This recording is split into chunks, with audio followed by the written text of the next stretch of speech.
when you're ready, Hope. Sure. Hi everybody, my name is Hope, and I want you all to take a moment and close your eyes. Take a minute to picture this in your head. Imagine a society where young people had to have hearing aids because they could not hear. Imagine a society that caused people to repeat themselves over and over just because they could not hear what was going on. Imagine that you were part of that society. How would you feel to walk into a room and see young people having hearing aids? This would be strange because generally we see older adults with hearing aids. Although the society is fictitious, it could become a reality if we do not put a stop to the silent destroyer of hearing. Now open your eyes. All of the peers sitting in this classroom could have hearing loss at young ages if we do not do something to change it. According to the American Osteopathic Association, 1 out of 5 teenagers have some form of hearing loss. Hearing loss due to earbud use is a huge problem in our society, and I propose that companies start to manufacture earbuds that will shut off after reaching certain decibel levels. In my speech, I will prove that hearing loss to earbud use is a huge problem. I will share my proposed plan with you step by step. I will also share that my plan would be helpful to reducing hearing loss to earbud use. Lastly, I will examine the benefits that outweigh the small costs. Again, close your eyes and imagine yourself in 2001. Where were you at that time? For the majority of us, we were pretty young. I know myself, I was 9 years old and I wasn't thinking about earbuds or iPods or anything like that. But at the same time, in 2001, Steve Jobs from Apple created the first earbuds and iPod. Look how far we've come in those times. Now open your eyes. It's amazing how much can change in 13 years. Although earbuds are the norms in our society, headphones are still used. Before Apple invented the first earbuds, headphones were used. Headphones, unlike earbuds, have a longer history. According to coolmaterial.com, headphones were generally used in the late 1800s as a way of communication. In today's times, both earbuds and headphones are used for a variety of purposes. People can simply listen to music, talk to others, and even do certain commands, such as Siri on the phone.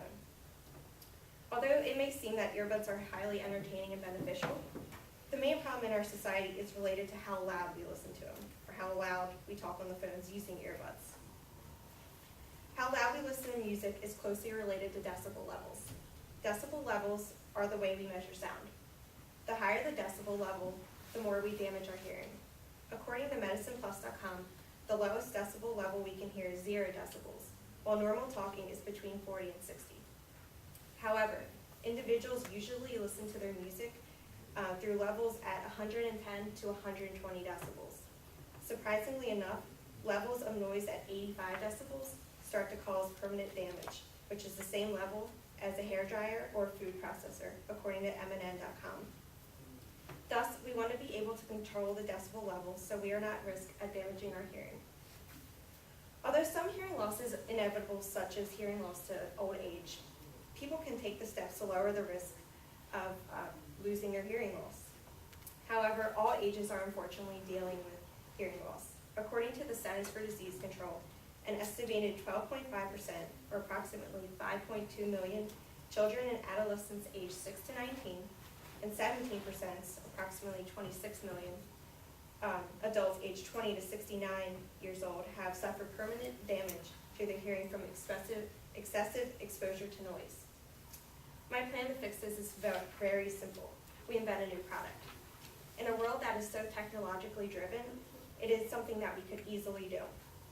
Specifically, my plan is to invent certain kinds of earbuds that will shut off after certain decibel levels are reached. As discussed previously, permanent damage starts to occur at 85 decibels. The earbuds will shut off at around 75 decibels, which is slightly higher than normal talking, at 40 to 60 decibels. Major manufacturers will produce these earbuds, including Apple, Skullcandy, and Bose.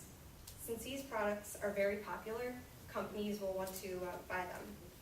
Before purchasing the earbuds or iPhone, since earbuds generally come standard with the iPhone, individuals will be instructed to read and sign a waiver stating that earbuds will in fact shut off after 3 warnings. The warnings will pop up on the screen of the phone or will verbally announce it in the ears of the earbuds if they are not connected to a phone or other device. According to Belltone.com, individuals should be listening to music less than 60 minutes a day with volumes less than 60%. MicroPost's plan is similar to this. However, the earbuds will stop working after 3 warnings and will be shut off for 60 minutes. You're probably wondering who will regulate this product. Since the Federal Trade Commission is responsible for consumer products, they will be manufacturing the laws and quality of the product. The U.S. Department of Health and Human Services will update the public and the FTC for health-related updates for the earbuds. Therefore, these new earbuds can be a technological advancement as well as saving people from hearing loss. We need to not only help ourselves, but we need to help the community as well.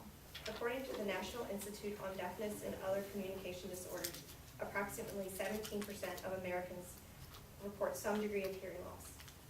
Thus, hearing loss is a problem that many people think of.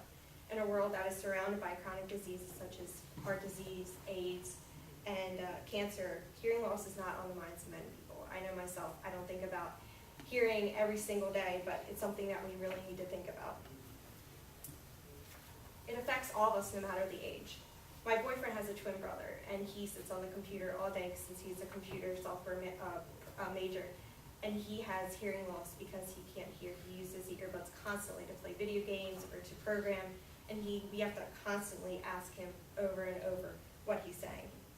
Therefore, this plan will not only be beneficial for my boyfriend's twin brother, but it will be for all of us as a society. My plan to reduce hearing loss to excessive earbud use will learn their limits through just shutting off. People know that the volume is too high, then they will understand their limits. Not only will it help us save as a society, but it will save money as well. We all like to save money, so we will be saving on the expensive cost of hearing aids. Costs are important when thinking about a change of action. While we are on the topic of costs, let's discuss the cost of this plan. According to AARP, hearing aids can range from a few $100s to $7,000 if you are looking for a custom fit quality pair. To me, $7,000 is quite expensive, and I would much rather pay $70 or $60 for earbuds. For my plan, the cost of these earbuds will come standard with the iPhone, so you would be paying approximately what the iPhone costs. But if you choose to purchase the earbuds separately, you would be paying between $60 and $70. Although this may be a little bit expensive for some people, it will generally save a lot of money if you want to spend $7,000 for hearing aids. Also, since we pay government taxes, we should have a say in the products we want. Therefore, the FTC and U.S. Department of Health and Human Services should regulate the products at manageable costs. I'm sure at this point in my speech you're wondering, well, why should I buy these earphones? I have a pair that are just fine, they don't need to shut off. But the answer is quite simple. These earbuds will save long-term money, $70 versus $7,000. They will also reduce feelings of embarrassment if you feel like you constantly have to ask people what they're saying over and over. Thus, there are many different benefits that outweigh the relatively small costs. Tonight, I presented a problem that is not on the minds of many people. However, after this speech, perhaps you will reconsider how you listen to your earbuds. If technology is such a huge part of our lives, why not take the first step to change how we use our technology and create something new? I presented a plan that will help reduce hearing loss in our society. It will provide people a way to take responsibility for their listening habits and change their habits while using the new technology. I've demonstrated that this is a major societal problem and many people aren't thinking about it. They should. I've also expressed the costs related to this new product. Although it may be expensive for some people, it will reduce long-term costs. So now I want to close by asking you a question. Will you take the next step to change? Maybe you will be the next person to create a product that changes our technology while protecting the health of others.